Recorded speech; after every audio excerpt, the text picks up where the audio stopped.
ஒரு 4 நாளைக்கு முன்னாடி இதே அதர்ஸ் படத்துக்கு ப்ரொமோஷன் பிரஸ் மீட் நடந்தது. அங்க ட்ரெய்லர் போட்டு காமிச்சாங்க. அது முடிஞ்சதுக்கு அப்புறம் நான் கிளம்பிட்டேன், ஒரு பர்சனல் வேலை இருந்ததுனால. இந்த படத்தோட பிஆர்ஓ தரப்புல இருந்து போன் வந்தது.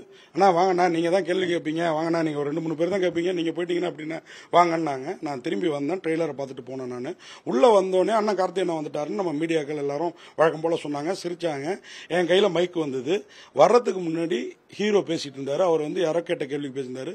நான் அவங்கள 2 ஹீரோயினுமே அக்கா மாதிரி பார்க்குறேன், எனக்கு அக்கா வயசு உடையவங்கிற மாதிரி ஏதோ ஒன்று சொன்னாரு. சொன்ன உடனே கௌரி கிருஷ்ணனோட முகம் மாறுனுச்சு.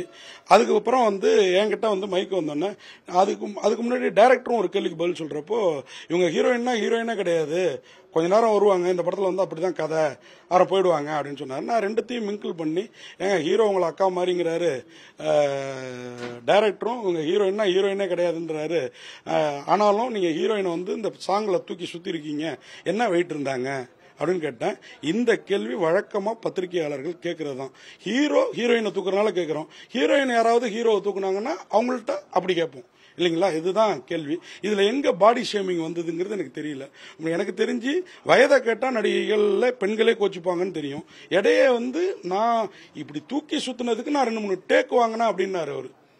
சிரமமா இத்தனைக்கும் நான் ஜிம் பாடி, ஆனா டேக் வாங்கினேன் 1-2, ஆனா ஜிம் பாடிங்கிறதுனால சமாளிச்சிட்டேன் அப்படின்னாரு. சிரிச்சுக்கிட்டு தான் அவரும் பதில் சொன்னாரு. அப்ப கூட இருந்த இந்த அம்மா, இந்த நடிகை கௌரி கிருஷ்ணனும் சிரிச்சுக்கிட்டு தான் இருந்தாங்க. இதுக்கப்புறம் என்ன நடந்துச்சுன்னா, இந்த கேள்வி முடிஞ்ச பிறகு இதுக்கு முன்னாடி ஒரு கேள்வி கேட்டேன். இந்த படத்துல இந்த கருமுட்டையை பத்தி வச்சிருக்கீங்க, அதுல ஸ்டெராய்டு சேர்க்கறதுனால இந்த திருநம்பி திருநங்கை எல்லாம் பிறகுறாங்க வச்சிருக்கீங்க, அதுதான் அதர்ஸா இல்ல எனக்கு இவர் அதர்ஸ், எனக்கு இவர் அதர்ஸ், இவருக்கு நான் அதர்ஸ், அவருக்கு உங்களுக்கு நான் அதர்ஸ், இந்த மாதிரி இந்த அதர்ஸை மீன் பண்றீங்களா அப்படின்னு கேட்டேன். அந்த கேள்வியும் நான் கேட்டேன். படத்தை பத்தியும் கேட்டேன், படத்துல வர்ற காட்சியை பத்தியும் கேட்டேன். அது படத்துக்கு சயின்டிபிக்கான கேள்வி. இது கொஞ்சம் ஒரு ஹீரோ கிட்ட ஒரு ஜாலியான, ஏன்னா ரசிகர்கள் எதிர்பார்ப்பாங்க, போய் படத்துல ஹீரோ தூக்குறாருன்னா 4 பேர் எக்ஸ்ட்ரா வரலாம் படத்துக்கு. இதுக்காக தான் அவங்க என்ன கூப்பிடுறதே பிரஸ் மீட்டுக்கு, மெயினா கேள்வி கேட்கிற நேரத்துக்கு. இதை தான் கேட்டேன். இதுல எங்க பாடி ஷேமிங் வந்ததுன்னு எனக்கு தெரியல. இந்த மாதிரி கேள்வி கேட்க சொல்லி யாராவது சொல்லிருந்தாங்களா? இந்த மாதிரி யாருமே சொல்றது இல்லைங்க. ஒருத்தர் ஒரு ஸ்டைல்ல கேள்வி கேட்பாங்க. கேள்வி கேட்க தான் கூப்பிட்டாங்க. பிரஸ் மீட் வைக்கிறதே கேள்வி கேட்க தான். ஓகேங்களா? அதுல கேள்வி கேட்காம வந்தா எனக்கு அது இன்னும் பிரஸ் மீட் கேள்வி நேரம் வந்த பிறகு கேட்கலன்னா நான் என்ன பத்திரிகையாளனாவே கருத மாட்டேன். நான் ஒரு 32 வருஷமா பத்திரிகையாளராக இருக்கேன்.